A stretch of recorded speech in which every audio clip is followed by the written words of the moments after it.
tolerance begins with us asking ourselves, why am I intolerant, and who am I intolerant about, and do I have just cause to be intolerant about some of the situations and some of the people that I may find to be intolerable in a person's space. And many times when you see acts of violence, when you see acts of injustice, it's because somebody uh, feels like the others that are in their space should not be tolerated. And it's really injustice when the only crime that they have is that they're existing. So being able to rate our tolerance level personally, and ask ourselves, what am I able to tolerate, and why don't I want to tolerate some of the things? What is my tolerance level when it comes down to relating to other people that are different from I am, And so I think that plays a role in us relating to each other on a relational level in a community. Mm. Yes, David, you read it. And I also feel like, until we can actually take a look at ourselves and our own personality, we're basically putting a bandage on a broken leg. There's things that we have to admit to, things that we have to admit that happened, so we can begin the healing process. The first thing they teach you in Alcoholics Anonymous, Narcotics Anonymous, and everything else is the first step is admitting that you have a problem. So we all as individuals have to admit that we have problems with race, we have problems with sexism. I mean, women weren't allowed to vote until 1920. So we have to take a good, strong, long look at ourselves and say, where are we? And then where do we start from now to in the healing process? Dr. Aaron Ryder, I know you obviously with your background in armed conflict, in regards to the 1992 Rodney King riots, do you think was that about race, or was it about something else? And I guess you can kind of call that armed conflict. There were a lot of people with a lot of weapons, whether it be a gun or a beer bottle or even their own fist, doing a lot of things to a lot of people for a very long time, almost like a war zone. Was that about race, or was that about something else? Well, what I would like to start off with, I'm glad we brought up racial inequalities, because I think, especially when I'm teaching my students, I think they've been sent media messages that we live in a post-racial context where we don't have to deal with racial inequalities anymore. And my argument would be that we still have a widespread racial inequalities amongst other inequalities. Right. I just played a video for them, and it takes us back a little bit, but Kumasi from one of the founders of the Crips gang, if I'm right, he had something really interesting to talk about on this video clip, and he says that he was socially controlled, he was targeted for his existence, and I'm glad that you brought that up, and targeted because of race. And he said, imagine every day being targeted in this way, asked, what are you doing here? Where did you come from? Those types of things. And he talks about this response, and he says, and I'll just quote it, he says, my response would be, do I take it out on myself, so self-destructive behavior? Do I take it out on my brother, people in his community? Or do I take it out on my self-image, so this internalized oppression that people face because of all these devaluing messages? Or I take it out on the cause? And I think that we don't get to the cause as much. We still see a lot of this trying to hold on to white dominance, and I think in terms of talking about this with students, we don't dialogue about race very well. Whites shut down because they don't want to be labeled as guilty. There was this interesting researcher, Beverly Tatum, and she just asked the simple question to whites and says, what are you doing every day to disrupt racism? Rather than shying away from it and saying, I don't do it, or I'm against it, or we're in a new time, what are you really doing to disrupt it? And I think maybe we could ask ourselves that and really look at high rates of racial profiling, high rates of African Americans and Latinos, especially males in prison systems, where you have more African Americans going into the prison system rather than college, for example. So in all of our social institutions, we're seeing these huge forms of racial inequalities that we need to address and look at our system. And in terms of the dominant group, whites, that they need to be held accountable for it, and then it becomes, in terms of our community, our job to address it. And I think that's what the problem is. Like everybody's saying, is that no one is stepping up to be leaders, and everybody's skirting over it and say, well, it's not a problem or it's not my problem. I think such as sexual assault and hazing. Exactly. Yes. Exactly. And I think of and even domestic violence. Right. I think of the scripture over in the Luke the 10th chapter about the Good Samaritan. We're talking about violence and stuff, and how this traveler was beaten. And a priest passed by and a Levite passed by, and finally a Samaritan. You're talking about racial inequality. This guy's a Jew, but here it is. A Samaritan is actually the one that helps him, and so we have to learn as a society that, hey, we can get along. We talking about Rodney King. He said, "Can't we all just get along?" Can we all just get along? We have to learn to, Pastor Smith said, tolerate people. We have a lot in common. We are Americans, so we have to learn to get together and talk about our differences and different things like that. Dr. Tim Barnett. I often like to use analogies or metaphors when I try to connect the pieces of a puzzle together to understand something. So I've lately been thinking about violence in two ways. One, domestic violence, and then also gang-based violence, because there's a lot in both categories today. Like in Los Angeles, over half of the murders are thought to be gang-related. We have over 750,000 gang members in the United States. Statistics suggest maybe 30,000 gangs currently operating. And to me, a lot of the activity almost looks like lynching for the sake of mayhem.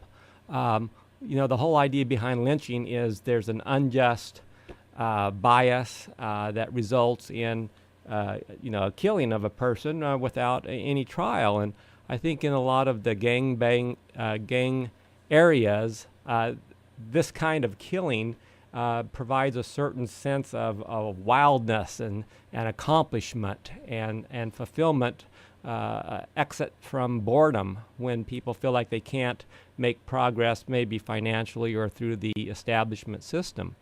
Now, if I were to move over into domestic violence and make an analogy, I might think of something that I could call the Lance Armstrong syndrome. And that is, just recently when he gave his interview, he talked about, things were working and there was so much momentum here to be able to do this thing. And people nowadays, I think, have a loss of scruples in many areas. They're going to push as far as they can possibly push and get away with. And when you get people pushing and shoving in domestic environments, whether it's rudeness or belittling other people or just little acts of dishonesty against one another and undermining each other, you get all that going on, this pushing, this momentum to get it all and put other people down. And I just think that eventually, there are breakdowns and violence results. So these are, complex issues. I don't think there are any easy answers, but at the root of it, I have to agree with the people today that have been talking about, a spiritual, maybe defect in our culture, and that we've got to ask very serious questions about how we bring our children to think about their place and responsibility in society. Trayvon Smith, I know you being someone who is a sexual assault and sexual rights advocate, do you think that idea of fulfillment, and that he was saying that there is this idea of fulfillment through violence and through murder when it cannot be fulfilled in a political or corporate or even an educational or even financial way, does that same sense of, well, I can't be powerful or be fulfilled in this area, so I'm going to do it in this area? He was speaking about murder. Does that same thing occur within rape and sexual assault?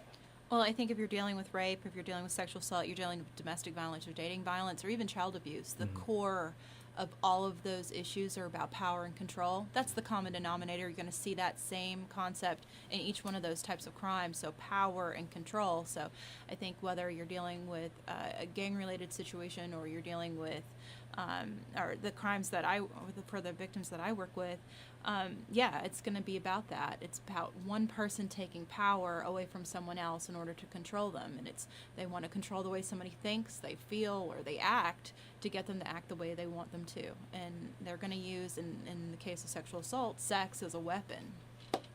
Sean Creech, I know that you in your visiting of many homes, do parents do these things against their children as well? Do parents, even though parents are seen as the authority figure anyway, do parents, when you go to a child's home and you see that there is some kind of hierarchy, there is this kind of this tyrannical parent there, do those types of things happen when it comes to domestic violence, and that the parent does not have power or does not have control in their jobs, or does not have power or does not have control in their marriage? So as a result, they take that power and enforce it entirely too abusively towards the child.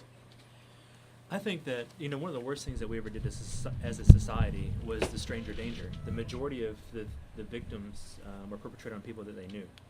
Having said that, a lot of times going into homes, I did see a lot of that. I saw a lot of the child abuse. But at the same time, those who are going to abuse their children are most also very likely to abuse their spouses or significant others, as well as animals. And so we saw the trifecta of abuse there in any home. I could go to a home and assess for domestic violence and see child abuse and animal abuse. And a lot of times there are stressors that may have a snowball effect. For example, if a parent lost a job, then became financially stressed, that came into marital stress, and people started arguing and fighting. That verbal argument turned into physical violence. A child steps into the way of it and then becomes victim of child abuse. In an effort to protect their parent, it can spiral out of control very quickly. Yeah, that's right. The United States rates very high on international standards in terms of child neglect and abuse that results in the death of the children. It's a real tragic statistic for our country. And an accompanying statistic is that children who are abused are much more likely to be involved in violent crime themselves later on. So we've got to do something to break this kind of cycle. David, you ready? Yes, sir. It's absolutely, and that's something we really got to look at is the individual, what's really going on. Like one statistic, in 2002 there was over 1 million black men in prison, but less than 250,000 black men in college. That's staggering. And then we look back at the times of, look back at slavery. Alabama had over 2 million slaves and no slave owners. We have to stop back, take a real look at ourselves, a real assessment, and as a community, we need to start fixing this from the root. Right now, we're trying to fix the problems. We're trying to fix it's like taking high blood pressure pills, and when you take the high blood pressure pill, it gives you headaches, so they give you headache pills, and then you're doing all this when all you had to do is you didn't have to take any of the pills, just change your diet.